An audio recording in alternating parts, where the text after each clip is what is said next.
자, 저희 한자 엔조이에서는 한자가 같은 유형의 한자끼리 서로 어떻게 어울려서 글자가 만들어지느냐 해서 연산학습법을 응용해서 한자를 가르치고 있기 때문에 그때그때 중요한 한자의 키가 되는 글자가 있습니다. 그 키가 되는 글자를 우선 빨리 이해하는 것이 꼭 필요한데, 자, 오늘부터 며칠간에 거쳐서 모일집으로 만들어지는 글자들을 유형별로 알아보도록 하겠습니다.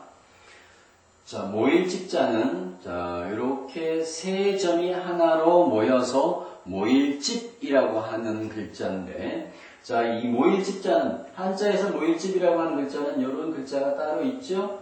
자, 요거 말고 요거는 한자의 다른 획에 들어가는 조각 글자입니다. 자, 선생님이 앞으로 한자가 혼자 쓰이지 않고 다른 글자에 획 글자로 들어가는 것을 조각 글자라고 표현을 자주 할 텐데, 자, 이런 조각 글자들을 많이 잘 이해하는 것이 한자를 쉽게 체득하는 방법이기도 합니다.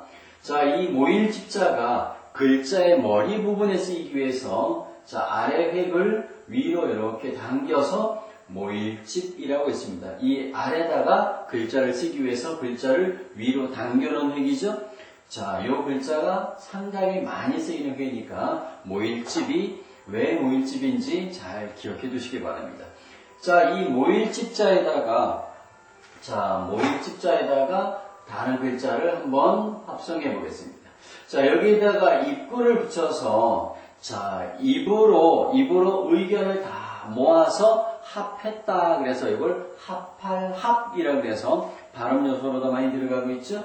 자, 합할합자인데, 자, 여기에다가 다시 손수를 붙여보면, 자, 손이 물건과 합해지면 물건을 줍는 것이다. 그래서 물건을 줍는다. 그래서 줄습이라고 있기도 하고, 또 두 손을 합하면 손가락이 열이 되죠. 그래서 열십이라고도 하는데, 자, 열십이라고 하는 글자는 우리가 이런 열십자를 부수에서 배웠는데, 열십자를 또에 만들었는고 하니, 자, 여기다가 삐침을 붙이면 일천천이 되겠죠? 그래서 바꿀 수 없는 열십자를 새로 만들었습니다. 이런 것을 우리가 열십자의 갖은 자라고 한다고 배웠죠? 자, 그래서, 자, 요 글자는 두 가지로 읽히는 것입니다.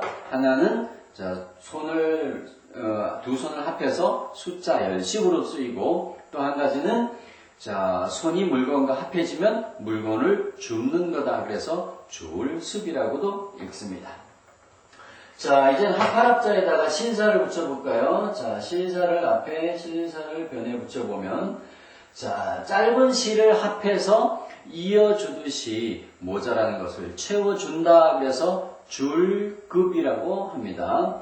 자, 이 설문해자에서는, 자, 이 글자를 서로 만족하는 것이다, 흡족하게 하는 것이다 해서 모자란 거에서 채워주는 것을 표현하고 있습니다. 그래서 짧은 시를 읽듯이 채워준다. 그래서 줄급이라고 읽고, 자, 대답할 답자는 보면, 자, 대나무 죽을 머리에다가 붙이고 있는데, 자, 대나무는 항상 책이나 문서라는 뜻으로 많이 쓰인다 그랬죠?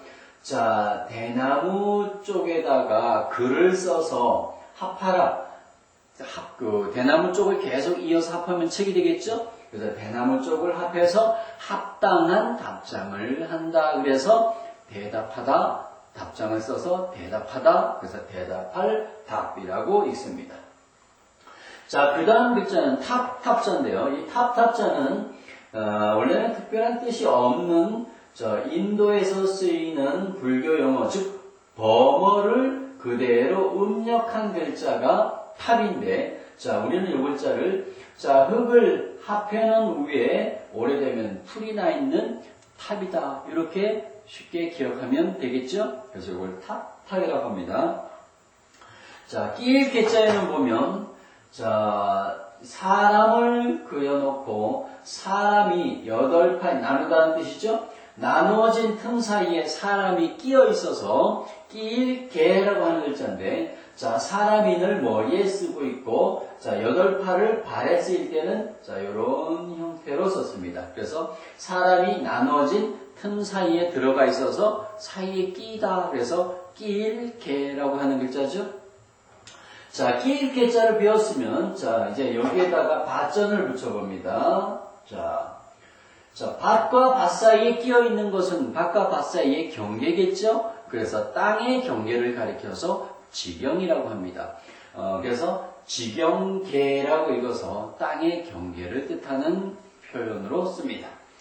자, 그 다음에 오늘 배운 글자들이 어떻게 활용되는지 용례를 한번 볼까요? 자, 합동을 했는데 합할합자에다가 한 가지 동이라고 읽기도 하고 같을 동이라고 읽기도 하죠. 자, 하나로 합해지는 것을 합동이라고 하죠. 자, 그 다음에 습득자인데, 자, 습득은 보면 주울 습자에다가 얻을 뜻자인데, 주어서 얻는다는 뜻이겠죠? 얻을 뜻자는 보면 가서 얻는 거죠? 자, 옆에는 아침 단자를 썼지만 원래는 볼견자를 획을 줄여놓은 획입니다. 가서 눈으로 보고 마디촌, 손이라는 뜻이죠? 손에 얻는다. 그래서 습득 그리면 자, 주어서 얻을 뜻, 주어서 얻는 것을 습득이라고 쓰고 있습니다. 그 다음에 급식, 자, 급식이라 그러면 먹을 걸 주는 걸 급식이라고 하는데, 자, 줄 급자에다가, 자, 먹을 식자죠? 자, 그래서 먹을 것을 주는 것을 급식, 학교 급식 할 때 쓰겠죠? 자, 그 다음에, 자, 오답인데, 자, 그르칠 오자는, 자, 우리가 이미 배운 글자죠? 자, 말로만 큰 소리 칠로, 말로만 큰 소리 치면 이를 그르치기 쉬워서 그르칠 오자인데, 자, 여기다가 대답할 답자를 쓰면 그릇되게 대답하는 것을 오답이라고 하겠죠? 자, 오답. 자, 그 다음에 반대말 옆에 나왔어요. 자, 잘못 대답하는 것은 오답이지만 바르게 대답하는 것은 정답이죠? 바를 정자를 써서 정답이라고 하기도 합니다. 반대말은. 그 다음에 석탑 그리면 당연히 돌석자 있었으니까 돌로 쌓은 탑을 석탑이라고 했죠.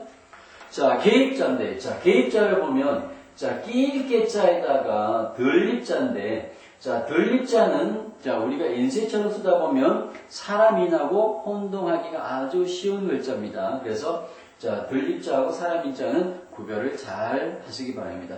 개입 그리면, 끼어 들어가는 것, 사이에 끼어 들어가는 것을 개입한다 그러죠? 그 다음에 중개인데, 자, 중개를 보면, 앞에는 버금중이라고 해서 원래는 둘째라는 뜻이지만 첫째하고 셋째하고 사이에 끼어있는 둘째가 사이에 끼어있기 때문에 끼다는 뜻으로도 쓰입니다. 그래서 중개에 그리면 사이에 끼어서 첫째하고 셋째 사이를 이어주는 것을 중개, 버금중으로 써서 중개에 그리면 사이에 끼어서 이어주는 것을 가리켜서 중개라고 합니다. 자, 그 다음에 경계라고 나와 있는데, 자, 지경개자에다가 앞에는 지경경자를 쓰고 있는데요. 지경경자를 보면, 자, 흑토변에다가 흑토를 변에 붙이고, 자, 그 옆에다가는 마침내 경자를 썼죠. 그래서, 자, 땅끝으로 마침내 가다 보면, 마침내 끝나는 땅의 경계를 지경경이라고 그러고, 이건 지경계라고 그러죠. 그래서 땅과 땅이 맞닿는 자리, 경계를 지경경, 지경계로 쓰고 있습니다. 경계라고 그러죠.